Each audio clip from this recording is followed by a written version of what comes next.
பார்த்தீங்களா? இது ஒரு நீர் தொட்டி. இந்த நீர் தொட்டியில என்னென்னலாம் இருக்கு? இலைகள் இருக்கா? கொம்புகள் இருக்கா?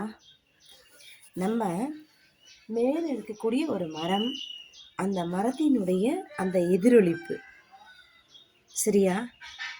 பார்க்குறீங்க தானே? எவ்வளோ விஷயம் பார்க்குறோம். போலதாங்க இன்னைக்கு பல விஷயங்கள் நம்மளை சுற்றி நடந்துட்டுருக்கிற பல விஷயங்கள் இருக்குது. இன்னைக்கு நம்ம சொல்ல போகிற டாபிக் என்ன தெரியுமா? இந்த அசுத்தமான நீரோட தண்ணி பார்த்தோம்ல, அதே போல் நாட்டில் இருக்கக்கூடிய அசுத்தமான விஷயங்கள். போலி பெண் சாமியார்கள். எத்தனை பேர் பார்த்துருக்கீங்க? ஆண் சாமியார் கேள்விப்பட்டிருக்கோம். பெண் சாமியார். சமுதாயத்தில் ஊன்றுகோலாக இருக்கக்கூடியவங்க பெண்களில். இதில் எத்தனை போலி பெண் சாமியார்கள் இருக்காங்க? என்னோட கேள்வி இதுதான். ஆண்கள் தப்பு செஞ்சால் சரி, குடும்பத்தை காப்பாற்றுறதுக்காக அவங்க இப்படி இருப்பாங்க அப்படி இருப்பாங்க. ஆனால் ஒரு பெண் நாட்டின் கண் சொல்கிறாங்க. முன்னாடி நடக்கிற விஷயங்களை, பின்னாடி நடக்கிற விஷயங்களை முன்னுக்கே அறிஞ்சு எல்லாத்தையும் சாமர்த்தியமாக செய்து முடிக்கக்கூடிய திறமை ஒரு பெண்ணுக்கு இருக்குன்னு சொல்கிறாங்க. அப்போ அந்த பெண்ணை எப்படி இருக்கணும்? அதுக்காக தான். சரிங்களா? ஒரு பூக்கள் அழகாக பூத்து இருந்தால் நம்ம என்ன பண்ணுவோம்?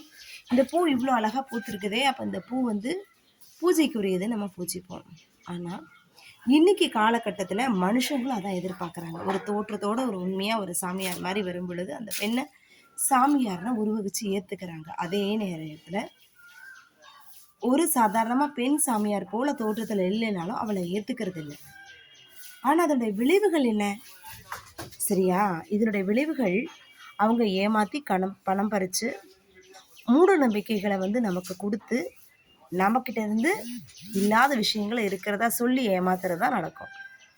நீங்கள் அவரா இல்லைன்னா ஏமாந்து போயிடுவீங்க. அதானே உண்மை.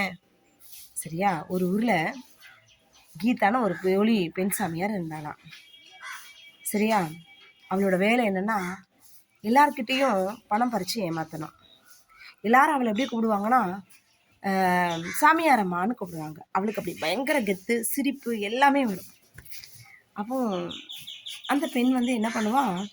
பாவம், ஒரு பெண் சாமியாராக இருந்தாலும் அவங்களுக்குள்ள மனசுக்குள்ள எவ்வளோ ஆசைகள் இருக்கும். அந்த பெண் சாமியாராக உருவாக்கப்பட்டது, சித்தரிக்கப்பட்டது அவங்களோட வாழ்க்கை. பாவம் இல்லை? சரியா? அப்போ அவங்களுக்கு ஒரு கதை இருந்ததா. என்ன கதை அப்படின்னா, கேட்குறாங்க எல்லாரும், ஏமா நீ கல்யாணம் பண்ணிக்கலையா? நீ கல்யாணம் ஆயிடுச்சா?